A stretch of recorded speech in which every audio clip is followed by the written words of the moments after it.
마침내 윤석열 대통령 탄핵 심판 선고일이 정해졌습니다. 사흘 뒤입니다.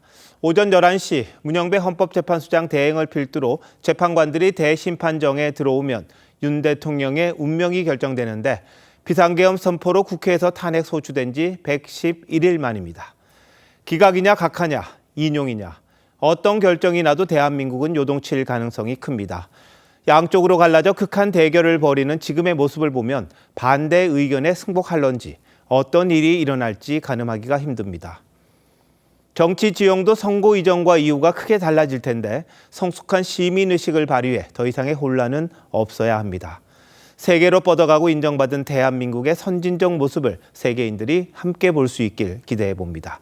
오늘 뉴스9은 윤 대통령 선고를 앞두고 지금까지 어떤 일이 있었던 건지, 앞으로는 어떻게 되는 건지 하나하나 짚어볼 텐데요. 먼저 차정승 기자가 헌재의 오늘 발표 내용부터 전합니다. 재판관 집무실이 있는 헌법재판소 5층 창문에 커튼이 내려졌습니다. 헌재는 오늘 오전 재판관 평의를 마친 뒤 윤석열 대통령 탄핵 심판 선고일을 통지했습니다. 오는 4일 오전 11시 역대 대통령 탄핵 심판 때와 마찬가지로 금요일입니다. 윤 대통령 탄핵 심판 변론 기일은 지난 2월 25일 끝났습니다. 당초 2주쯤 지난 뒤엔 탄핵 여부가 가려질 걸로 예상됐지만 38일 만에야 선고가 이루어지게 됐습니다. 탄핵 소추가 된 날로부터는 111일 만입니다. 박근혜 전 대통령 때보다 20일이 더 걸리게 됐습니다. 예상보다 선고가 늦어지면서 사회적 혼란이 커지던 상황이었습니다. 윤 대통령은 자유 대한민국을 수호하겠다며 지난해 12월 3일 비상계엄을 선포했고 가능한 한 빠른 시간 내에 반국가 세력을 척결하고 국가를 정상화시키겠습니다. 그로부터 11일 뒤 탄핵 소추안이 204명 찬성으로 국회를 통과했습니다. 헌법재판관들의 평의는 철저한 보안 속에 이뤄졌고 내용을 공개하는 건 헌재법 위반입니다. 하지만 장고 끝에 선고 기일이 결정되면서 헌법재판관 8명은 이미 각자 결론을 내리고 사실상의 판결도 마쳤다는 분석이 나옵니다. TV조선 차정승입니다. 62시간 뒤 열리는 윤 대통령 탄핵 심판 선고에 온 국민의 이목이 집중될 수밖에 없습니다. 헌법재판소는 지난 2번의 대통령 탄핵 심판과 마찬가지로 이번에도 생중계를 허용했습니다. 결정문은 문영배 권한대행이 읽게 됩니다.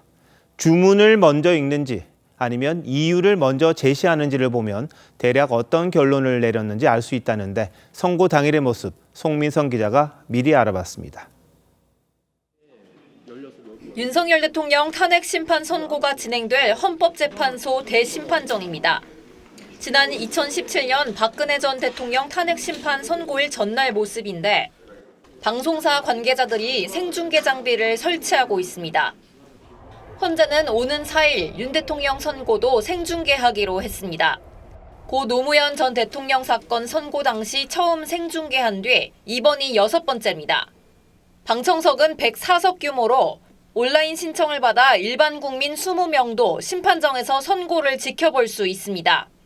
오전 11시 재판관 8명이 입장한 가운데 재판이 시작되면 공석인 헌재소장 대신 재판장을 맡은 문영배 권한대행이 선고 시작을 알립니다. 먼저 재판 진행 상황과 심판에 이르게 된 경위를 간단히 설명할 걸로 보입니다. 박 전 대통령 선고 당시엔 재판 시작 21분 뒤 주문을 낭독했고 이에 재판관 전원의 일치된 의견으로 주문을 선고합니다. 주문, 피청구인 대통령 박근혜를 파면한다.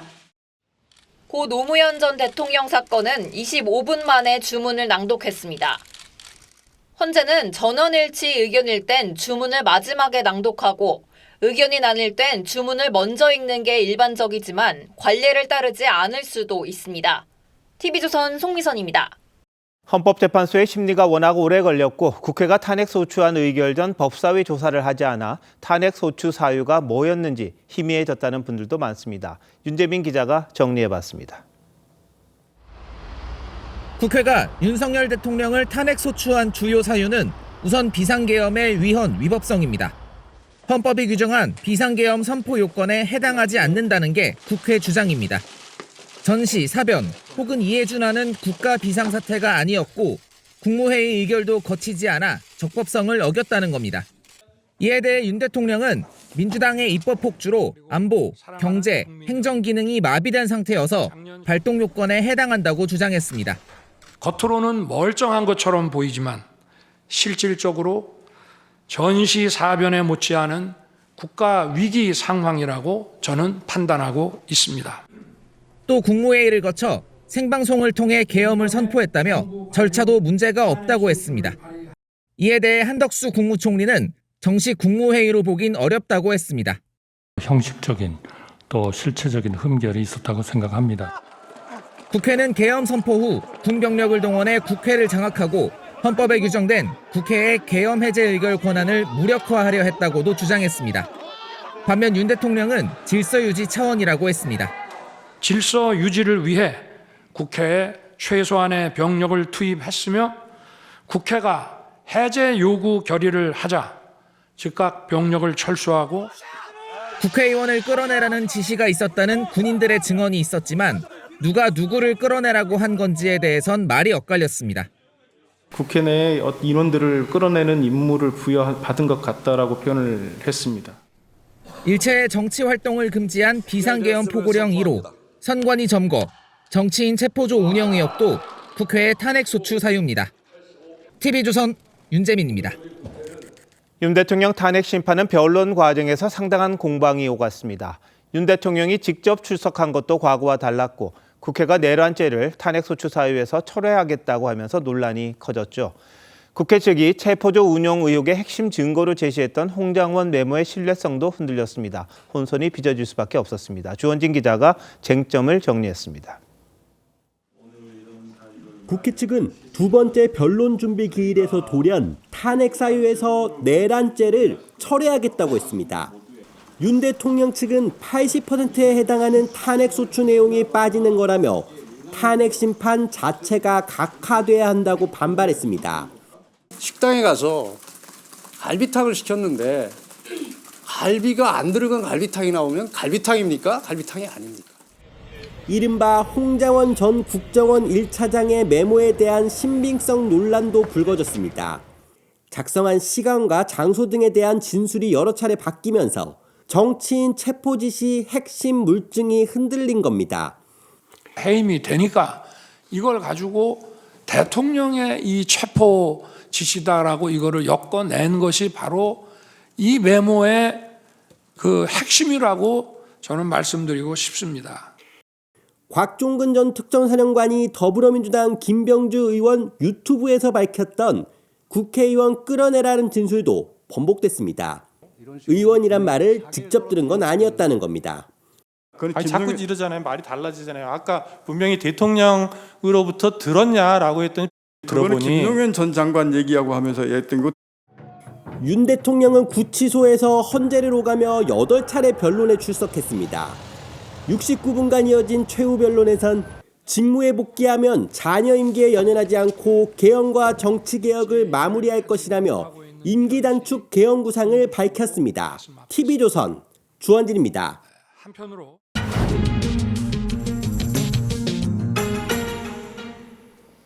헌법재판소가 대통령 탄핵 심판 선고일을 지정하면서 사회부도 더 바빠졌습니다. 뉴스서에서 법조팀 정준영 기자와 함께 더 살펴보도록 하겠습니다. 자, 정 기자, 가장 관심사가 과연 헌법재판소가 어떤 결론을 내렸느냐 이걸 겁니다. 근데 리포트를 보면 이미 각자 마음은 정한 것 같은데 결론이 나 있는 겁니까? 네, 추측은 난무합니다만 선고일 통지는 재판관 전원이 동의해야 하는 만큼 어느 쪽으로든 결론을 취합하는 과정이 있었다고 보입니다. 법조계에선 대부분 현 시점에선 인용이든 기각이든 결론이 정해졌을 거라고 보고 있습니다. 결론이 안 났거나 결정문이 안 쓰여져 있는데 어떻게 선고일을 통제합니까? 초안 다 나왔어요. 국론 분열을 봉합하기 위해 전원일치로 인용 결정을 했다는 설도 있고 인용 5명 대 기각 3명으로 갈려 윤 대통령이 복귀할 거란 설도 있습니다. 4대4 반으로 갈렸다. 인용 6명에 각하 2명이란 추측도 나옵니다. 자, 근데 결론이 났다면 이게 그때까지 보안이 지켜질까 싶기도 한데 여러 가지 설만 지금 나서고 있습니다. 자, 근데 일각에선 교착 상태에 빠져서 이 선고를 늦추다가 결국 시간에 쫓겨서 잡을 수밖에 없었다. 이런 주장도 있죠. 네, 윤 대통령 탄핵 기각을 주장하는 쪽에서는 재판장인 문영배 권한대행이 탄핵 인용에 한 표 모자란 교착 상태를 타개하기 위해서 시간을 끌다가 사회적 혼란이 극심해지자 선고일을 잡았다고 분석합니다. 여기에 여야 모두 헌재의 빠른 선고를 압박하고 마은혁 후보자 임명을 놓고 줄 탄핵 움직임까지 정쟁이 치열해지자 더 이상 시간을 끌 수 없었을 거란 주장입니다. 반대로 탄핵 심판 자체에 대한 결론은 일찍 났지만 한덕수 총리 탄핵 선고나 이재명 대표의 선거법 항소심 결과를 지켜본 뒤 헌재가 정치적 판단을 한 거란 주장도 있습니다. 좀 더 생각해보자. 이런 식으로 선고를 지체시키는 그런 소수의 재판관이 있지 않았을까. 물론 법리적으로 완벽한 의견을 담고자 하는 재판관들의 고민도 작용한 걸로 보입니다. 네, 그리고 문영배 이미선 재판관이 4월 18일에 퇴임하는 상황, 이것도 당연히 고려가 됐겠죠? 네, 그 부분도 중요합니다. 현 상태에서는 두 재판관이 빠지면 6인 체제가 되면서 대통령 선고를 내리기는 사실상 불가능해지기 때문인데 헌재가 보통 매달 마지막 주에 해오던 정기 선고를 오는 10일로 지정하면서 두 재판관이 신변 정리에 들어갔다는 평가가 나오고 있습니다. 자, 그럼 지금부터 선고 때까지 헌재는 뭘 합니까? 네, 인용, 기각, 각하, 시나리오별 보고서는 이미 만들어진 상태고 헌재 대통령 탄핵 심판 TF에선 최종 결정문을 쓰고 있을 걸로 보입니다. 헌재 사정을 잘 아는 사람에게 물어보니 선고일까지 시간이 넉넉한 건 아니라고 합니다. 재판관들이 중간중간에 받아보고 수정하는 과정도 필요하기 때문인데요. 그리고 별개의 의견이나 보충 의견을 낼 재판관들은 선고 기일까지 다듬어서 낼 거고요. 이렇게 최종 결정문이 나오면 재판관 8명이 사인을 해야 되는데 한 전직 헌법재판관은 결론이 외부에 노출되지 않도록 선고날 아침에 서명하거나 전날에 서명한 뒤 헌법재판소장에 금고에 넣어두는 경우도 있다고 했습니다. 네, 정 기자 어떤 결론 날지 잘 좀 취재해 주시기 바랍니다. 잘 들었습니다. 네, 용산 대통령실도 마찬가지입니다만 여야의 반응도 극명하게 갈렸습니다. 먼저 국민의힘 지도부는 환영의 뜻을 밝히면서 공정한 판결을 주문했습니다. 당내에선 4대4 기각을 예상한다는 구체적인 전망까지 잇따라 나왔다는데 먼저 한송호 기자가 보도합니다. 윤석열 대통령 탄핵 심판 선고일이 확정되자 국민의힘 권영세 비대위원장은 헌법적 불안정 사태를 해소할 수 있게 돼 다행이라며 기각을 희망한다고 했습니다. 이 헌법재판소가 한 분 한 분이 이 국익을 고려하고 또 아주 중립적이고 공정하게 결정을 내려주시기를 기대합니다. 권성동 원내대표는 인민재판을 방불케 할 정도로 민주당이 헌재의 특정 결론을 강요한다며 법리와 양심에 따른 공정한 결론을 기대한다고 말했습니다. 헌재는 특정 결론을 유도하고 강요하는 이러한 민주당의 공세에 절대 흔들려서는 안 됩니다. 당 지도부는 헌재 내부 교착설이 불거진 상황에서 선고 기일이 잡힌 데 의미를 부여하는 분위기입니다. 친윤계 의원들은 선고일 통보 직후 헌재 앞으로 집결해 기각을 촉구하는 집회를 이어갔습니다. 야당도 이제는 더 이상 반헌법적 행태를 하지 말고 중단할 것을 다시 한번 촉구합니다. 반드시 기각 또는 각하 선고가 내려짐으로써 대통령께서 조속히 직무 복귀하는 것이 당내에선 4월 4일이란 날짜에 의미를 부여해 4대4 기각 또는 각하를 주장하는 목소리도 나왔습니다. 헌재 탄핵 심판 선고가 길어지면서 공개적인 입장 표명을 자제해왔던 오세훈 서울시장과 안철수 의원, 유승민 전 의원은 어떤 결론이 나도 승복해야 한다고 강조했고 김문수 고용노동부 장관은 기각 또는 각하를 기대한다며 윤 대통령의 복귀를 희망하는 입장을 밝혔습니다. TV조선 한송원입니다. 민주당은 8대0 만장일치로 윤 대통령 파면을 확신한다고 강조했습니다. 다만 끝까지 긴장을 늦출 수 없다며 의원들에게 선고 기일까지 국회 주변에 머물러 달라는 비상대기령을 내렸습니다. 파면을 확신한다면서도 신중론이 나오는 이유는 뭔지 전정원 기자가 취재했습니다. 오전 10시 37분 국회 탄핵소추위원장을 맡고 있는 민주당 정청래 의원이 4일 11시 선고 사실을 SNS에 올렸습니다. 헌재가 기자들에게 공식적으로 발표한 시간보다 4분가량 빨랐습니다. 신속한 판결을 요구하며 헌재에 대한 압박 수위를 높여왔던 민주당은 마침내 헌재가 응답했다며 고무됐습니다. 8분의 헌법재판관은 내란 속의 윤석열을 파면함으로써 민주주의의 위기 반드시 해소해 줄 것을 국민과 함께 기대하고 명령합니다. 국회 탄핵소추위원단 간사인 민주당 최기상 의원은 8대0 외에 다른 경우의 수는 있을 수 없는 일이라며 만장일치 파면을 확신했습니다. 민주당 한 의원은 사실상 잔치집 분위기라고 내부 분위기를 전했지만 마지막까지 긴장의 끈을 놓아선 안 된다는 목소리도 나옵니다. 지도부 소속 한 의원은 윤 대통령 구속 취소와 같은 예상치 못한 일을 경험한 만큼 만약의 상황에도 대비해야 한다고 말했습니다.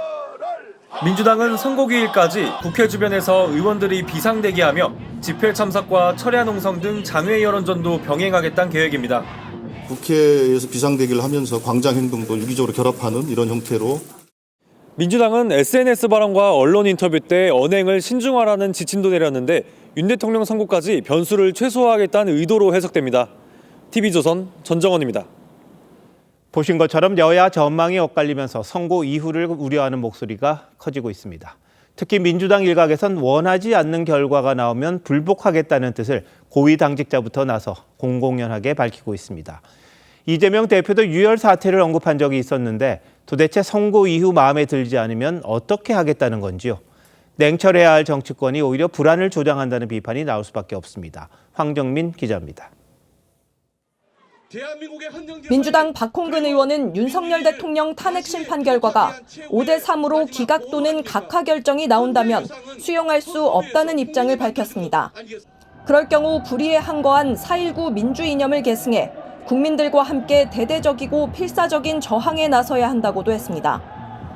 마은혁 헌법재판관 후보자가 임명됐다면 결과가 달라질 수 있는 판결은 불이한 선고로 봐야 한다는 겁니다. 한덕수 대행이 유언적인 미임명으로 헌재 재판의 결과가 만약에 결과가 달라진다면 심각한 결함이 있는 비정상적 결정이기 때문에 백혜련 의원도 5대3 기각 또는 각하가 현실화하면 제2의 4.19 혁명이 발생할 거라고 했습니다. 국민의힘은 민주당 스스로 위헌정당임을 자백하는 거라고 비판했습니다. 권영세 비대위원장은 헌재에 대한 겁박이라며 원하는 결과가 안 나왔을 때 유혈 사태로 가라는 선동으로 읽힐 수 있다고 지적했습니다. 여당의 승복 요구에도 민주당 지도부는 공식적인 승복 메시지는 내지 않았습니다. 가해자는 승복에 대한 메시지를 다 한 번에 냈습니까? 왜 피해자들에게 승복할 거냐 안 할 거냐 윽박지릅니까? 그러면서 승복하겠다는 선언은 야당이 아닌 윤석열 대통령이 먼저 내놔야 한다고 맞섰습니다. TV조선 황정민입니다. 선고 전부터 불복을 시사하는 발언들이 나오는 걸 보면 선고 이후 상당 기간 후유증이 심각할 거란 우려가 큽니다. 정치권의 원로들은 여야 정치권이 먼저 앞장서 승복하는 자세를 보이는 게 중요하다고 입을 모았습니다. 이태희 기자가 원로들을 만났습니다. 8년 전 박근혜 전 대통령 탄핵 선고 직후 집회 참가자들이 헌재 진입을 시도하면서 사망자를 포함한 수십 명의 부상자가 발생했습니다. 윤석열 대통령 탄핵 선고를 앞두고 국회도 최근 위헌물품 반입 시도 등이 늘고 있다며 검문 검색 강화에 나섰습니다. 정치 원로들은 지지자들의 충돌을 막기 위해선 정치권이 먼저 승복하는 게 중요하다고 입을 모았습니다.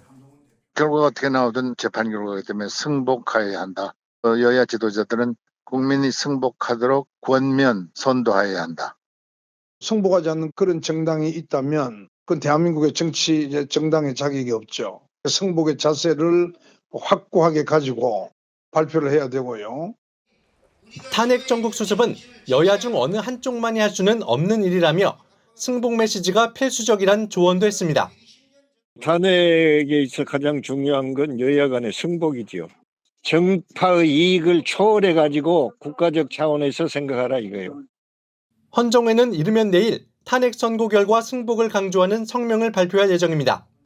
전직 국회의장과 총리 등이 참여하는 원로 모임도 선고 당일 모여 향후 수습책을 모색하기로 했습니다. TV조선 이태희입니다.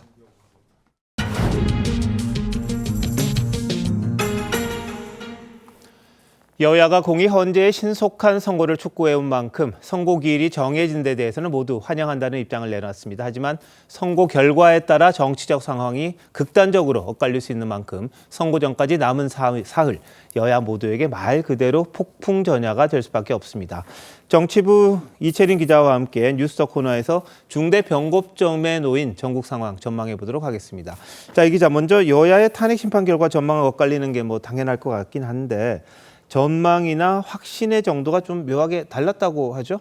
네, 오늘 여야 지도부 발언을 좀 비교해보면요. 민주당 박찬대 원내대표는 파면밖에 없다면서 탄핵 인용을 확신한 반면 국민의힘은 기각을 희망한다고 했습니다. 한쪽은 확신, 한쪽은 희망한다는 말로 수위가 확연히 달랐는데요. 헌재가 어떤 결정을 내릴지 아직 알 수 없는 상황인 건 같은 입장일 텐데 그런데도 이 같은 차이를 보이는 건 이 각 당이 처한 정치적 상황과 전략적 계산이 서로 다르기 때문인 걸로 보입니다. 네, 표현은 뭐 확신, 희망 이렇습니다만 하는 행위라든지 행동을 보면은 민주당이 상당히 좀 더 강하게 나가는 그런 측면이 좀 있어 보여요. 그런데 이 확신과 희망 어떤 점에서 좀 다르다는 겁니까? 네, 일단은 이 계엄 사태 이후부터 민주당으로서는 이 탄핵을 통한 조기 대선을 일관된 전략으로 유지를 해왔습니다. 탄핵을 기정사실화하면서 지지층 결집과 정치적 압박을 극대화하려는 의도로 풀이가 되는데 이를 두고 여권에서는 만약 탄핵이 기각될 경우 불복의 명분을 쌓기 위한 거 아니냐 이런 의심도 해왔습니다.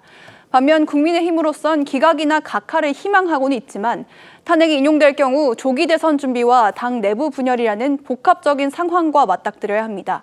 이 같은 상황에까지 대비하기 위해서 일종의 수위 조설에 나선 거 아니냐 이런 해석이 나옵니다. 네, 그럼 좀 더 구체적으로 한번 짚어보도록 하죠. 만약 윤 대통령이 직무에 복귀할 경우 이 기자가 말한 대로 뭐 야권의 반발 엄청날 겁니다. 뭐 박찬대 원내대표 같은 경우에는 더 강하게 이 반발하는 모습을 보였는데 네. 이 여당이 구상할 수 있는 전국 안정 시나리오 어떤 게 있을까요? 일단 여권이 희망하는 대로 기각이나 각하로 결론이 날 경우 야권과 야권 지지층의 반발이 지금보다 훨씬 조직적으로 최악의 경우에는 폭력적인 형태로 진화할 거란 우려가 여당 내에서도 나오고 있습니다. 이 때문에 윤 대통령이 직무에 복귀하더라도 최대한 빨리 임기 단축 개헌을 선언하는 방식으로 갈등 조율에 나서야 한다 이런 목소리가 적지 않습니다. 이 개헌이라는 명확한 목표 아래서 야권의 반발을 잠재우고 명분이 있는 퇴진을 준비하는 게 하나의 방안이 될 수도 있다는 겁니다. 네, 그 방법이 살 수 있다 뭐 이런 이야기도 나오더라고요. 반대로 탄핵이 인용되면은 여야 모두 이제 조기 대선에 들어가는 거죠? 맞습니다. 민주당은 곧바로 선관위를 꾸리고 이 당내 경선 준비에 돌입할 방침입니다. 이재명 대표가 지난주에 선거법 재판 항소심에서 무죄 선고를 받으면서 사실상 당내 경쟁이 무의미해졌다 이런 평가가 지배적인데요. 복잡해지는 건 여당입니다. 탄핵에 찬성했던 이른바 찬탄파와 반대했던 반탄파 세력이 공존하고 있기 때문인데 조기 대선이 열린다면 현재로서는 6월 3일이 유력한 선거일로 꼽히고 있는데요. 일찌감치 후보 확정이 가능한 민주당과 달리 여당은 불과 2달 안에 이 당내 분열도 극복하고 당 후보도 뽑아야 하는 과제를 떠안게 됩니다.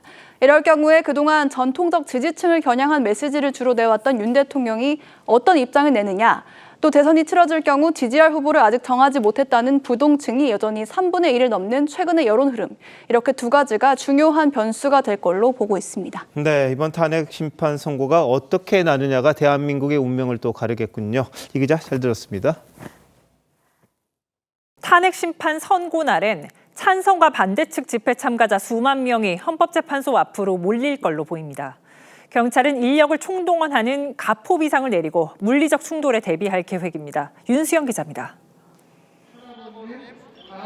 안국역 앞에 모인 윤 대통령 지지자들이 탄핵 각하를 외칩니다. 이들은 윤 대통령의 직무 복귀를 요구하며 재판관들에 대한 압박 수위를 높였습니다. 탄핵 각하 무전배 입에서 정신 차려라. 탄핵 찬성 측은 헌재의 선고일 지정에 늦었지만 다행이라며 파면 결정을 촉구했습니다. 기각이면 항쟁이다. 윤석열을 파면하라. 선고일엔 양측 합해 수십만 명이 헌재 앞에 몰릴 것으로 예상되는데 어느 한쪽은 결과에 실망해 과격 시위를 벌일 가능성이 큰 상황입니다. 지난 2017년 박근혜 전 대통령 파면 결정에 흥분한 지지자들이 버스 차벽을 파손하는 등 시위를 벌였고 결국 사상자까지 발생했습니다. 경찰은 인력을 최대한 동원해 불상사 재발을 막을 계획입니다. 모레에는 가용 인력 절반을 동원하는 을호 비상을, 선고 당일엔 경찰력 전원을 동원하는 가포 비상을 발령합니다. 전국 339개 기동대 2만여 명 가운데 60% 이상을 서울에 집중 배치합니다. 기동대는 방검복과 120cm 장봉으로 중무장하고 폭력 발생 시 캡사이신 최루액도 사용할 방침입니다. TV조선 윤수영입니다. 경찰은 오늘부터 헌법재판소 주변을 완전히 비우는 이른바 진공 상태를 만들기 시작했습니다. 1인 시위 해산을 통보했고 안국역 일부 출구도 폐쇄됐습니다. 조윤정 기자입니다. 헌재 앞에 쳐진 경찰 차단막 앞에서 30여 명이 1인 시위를 벌입니다. 그동안 집회 금지 구역인 헌재 주변에서도 1인 시위는 허용됐지만 오늘부로 모두 금지됐습니다. 헌법재판소 100m 밖으로 이동해 주시기 바랍니다. 헌법재판소 주변 도로엔 경찰버스가 촘촘히 장벽을 만들었습니다. 경찰은 헌재 주변 100m 반경에 일반인 출입을 차단하는 이른바 진공 상태를 만들기 시작했습니다. 헌재 앞 도로 300m 구간 차량 통행을 통제해 왕복 4차로가 텅 비었습니다. 대형 스피커를 실은 차량들이 왕복하면서 내던 소음도 사라졌습니다. 헌재 앞 안국역은 정오부터 일부 출입구가 차단됐습니다. 선고 당일엔 역 전체가 폐쇄되고 열차도 멈추지 않습니다. 선고 당일엔 경복궁과 덕수궁, 창덕궁이 문을 닫고 헌재와 한남동 관저 주변 13개 학교는 임시 휴교합니다. 주변 상인들도 당일 휴업을 고려 중입니다. 대형 병원 18곳은 인명사고에 대비해 병상 확보에 나서고 서울시는 안국역과 청계광장 등에 현장 의료소를 운영할 예정입니다. 선고일 전후로 경찰서에 보관 중인 민간 소유 총기 출고가 금지되고 헌재 주변에선 드론 비행도 할 수 없습니다.